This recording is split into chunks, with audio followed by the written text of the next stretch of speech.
Bonjour, oui.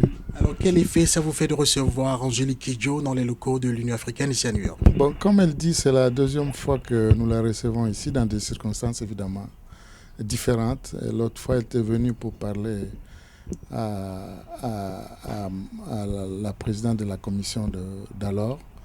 Et cette fois-ci, elle est venue par invitation, n'est-ce pas, de la diaspora africaine pour l'honorer. Et je pense que pour nous, c'est un honneur, c'est tout un symbole en fait. Et Angélique Kidjo est très connue. On pouvait bien la recevoir dans un grand hôtel de la ville de New York. Mais si on a choisi la maison africaine pour la recevoir et l'honorer, c'est aussi pour exprimer, n'est-ce pas, le sentiment de l'Afrique, de reconnaissance de l'Afrique envers Angélique Kidjo. Mais c'est aussi pour signifier son engagement par rapport à l'Afrique.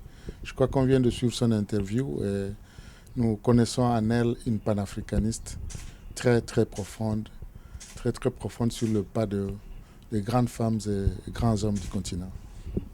Oui, la dynamique culturelle sur le continent, elle a évoqué tantôt, il y a des musiques modernes aujourd'hui qui ont pour origine l'Afrique. On connaît justement l'organisation dans sa politique de promotion des valeurs africaines. Est-ce que vous pouvez nous en parler un tout petit peu? Mais évidemment, l'Afrique a enrichi le monde. C'est ce qu'elle vient de dire, c'est que ce qu'on nous a pris, ça nous appartient. Nous avons enrichi le monde et je crois que nous continuons à l'enrichir d'ailleurs. Évidemment, vous connaissez bien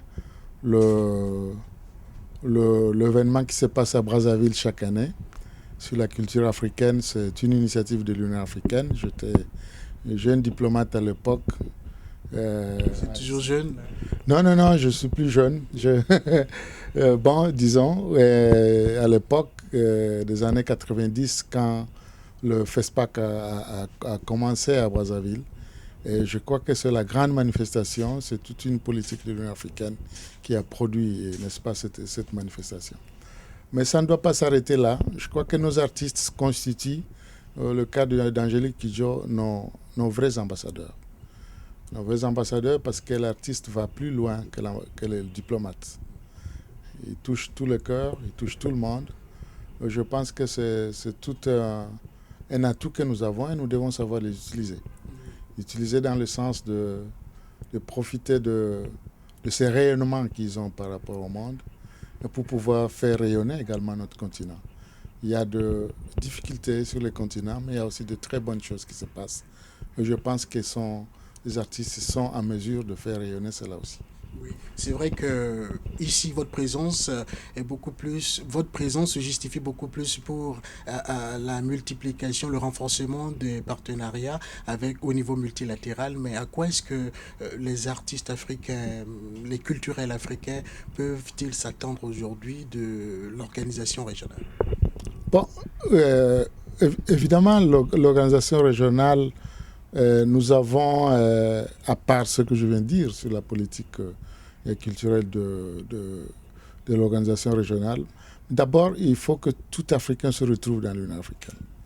Je pense qu'il faut concevoir l'Afrique comme telle, et c'est ça la grande vision qu'on a, n'est-ce pas, adoptée, la vision 2063. 2063, je l'appellerai un peu notre Bible du moment. Nous retrouvons tout dedans. Et je crois qu'en mettant en place cette vision, tous les Africains vont pouvoir se retrouver. Ce n'est pas une Afrique de diplomates, ce n'est pas une Afrique de fonctionnaires, mais c'est une Afrique de peuple surtout. Monsieur l'ambassadeur, merci. Merci. À Fortin Street, au niveau du Subway. Et puis je suis resté pendant 10 minutes à l'écouter, on a échangé. Et